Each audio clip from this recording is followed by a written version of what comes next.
Some people move through life carrying the weight of everyone else's pain. They listen, they comfort, they give, until there's nothing left of them to give. It's not that they want to suffer, it's that they can't stand to see others suffer. Their empathy is both their greatest strength and their slowest form of self-destruction. They don't just feel for others, they feel as others. These people were often caretakers long before they were ready to be, maybe as children. They learned that love came through responsibility, that being needed meant being safe. So they learned to anticipate moods, fix problems, and calm storms that weren't theirs. It became their survival mechanism, and now, it's their identity. They are the ones who say I'm fine while silently bleeding. They hide their pain because they fear adding weight to someone else's. Their life becomes a quiet sacrifice, a performance of strength they never signed up for. They believe that if they stop caring, they'll become just like those who hurt them. So they keep caring, even when it kills them. Their heart doesn't have boundaries. It has doors that never close.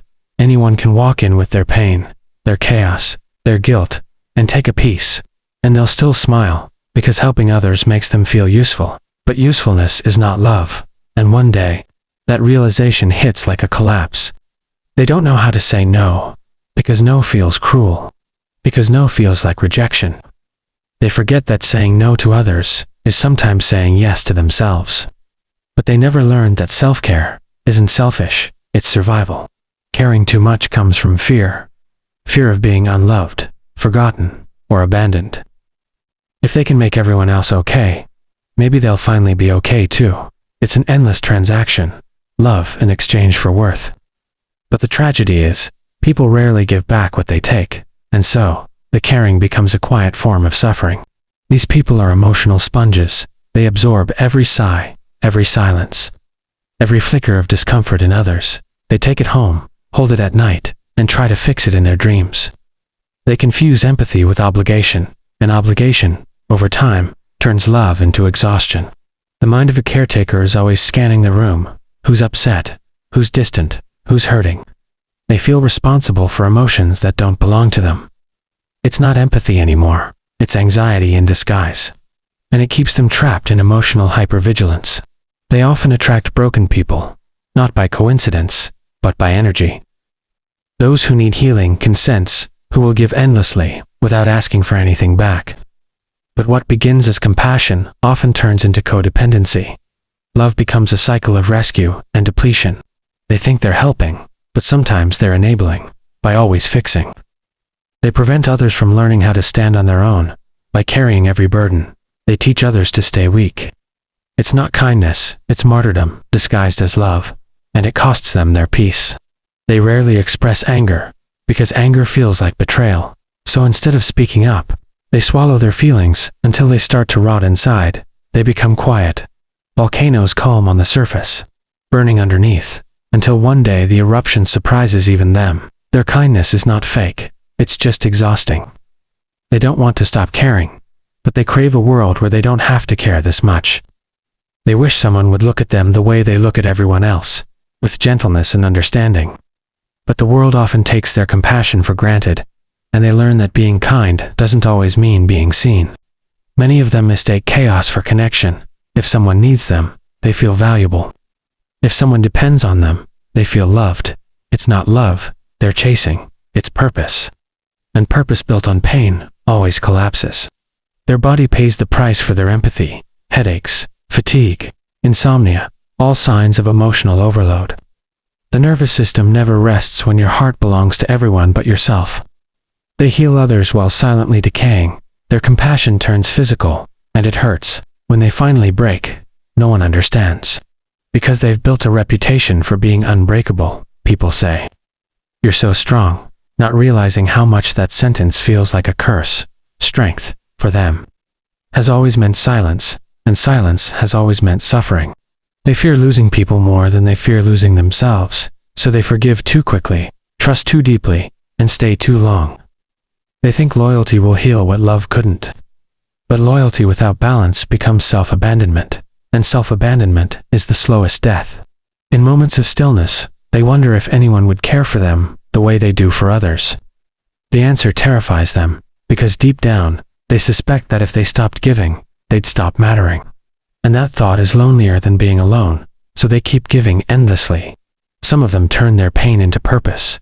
They become therapists, artists, teachers, careers built on helping. But even there, they struggle to separate empathy from exhaustion, because when you heal others, your own wounds whisper louder, and sometimes they echo back through every life you touch.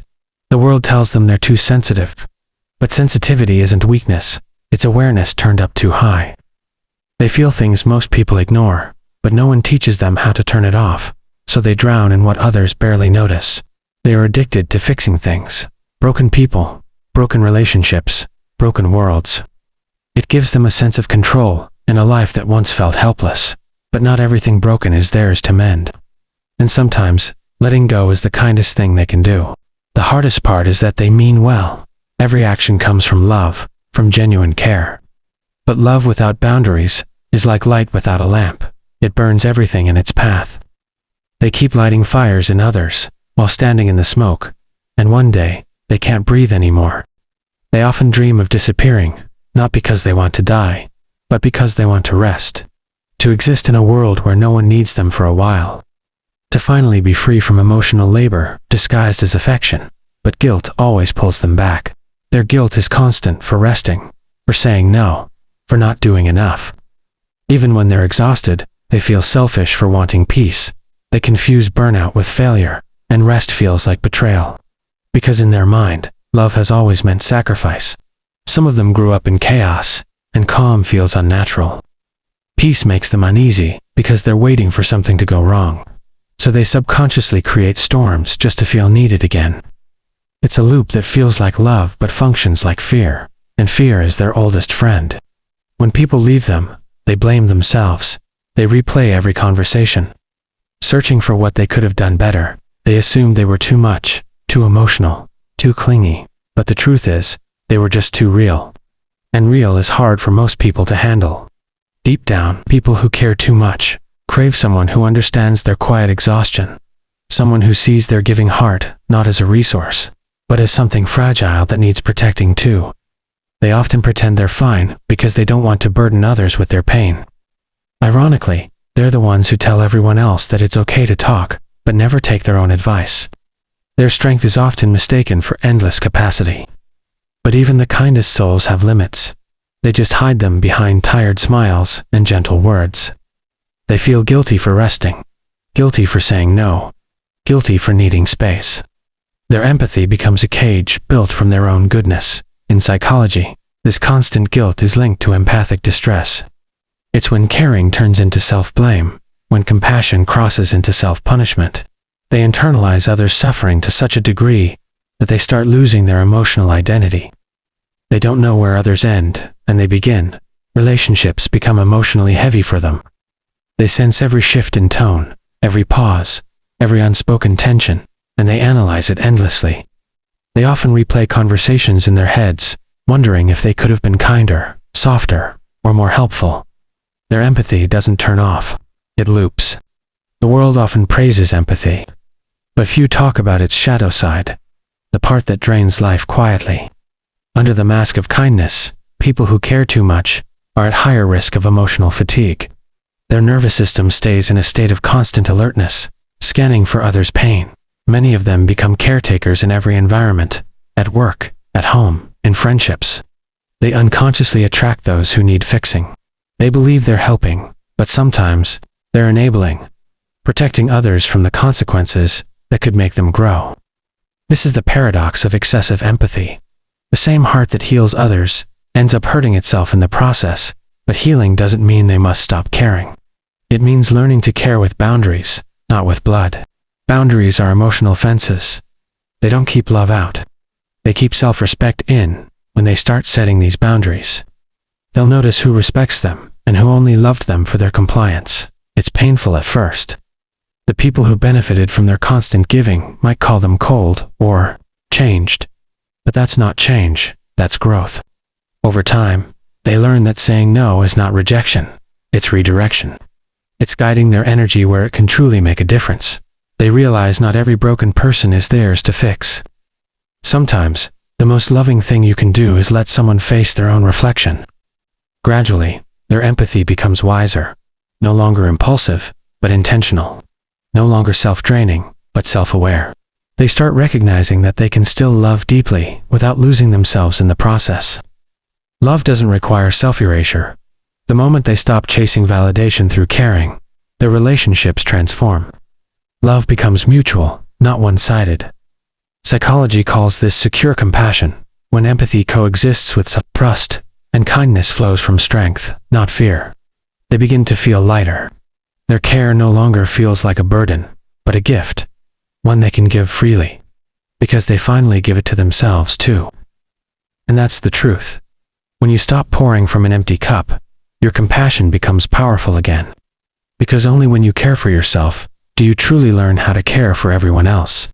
Still, there are moments when they slip back into old patterns, giving too much, saying yes when they mean no. Healing isn't a straight line. It's a quiet rebellion against their own reflex to please.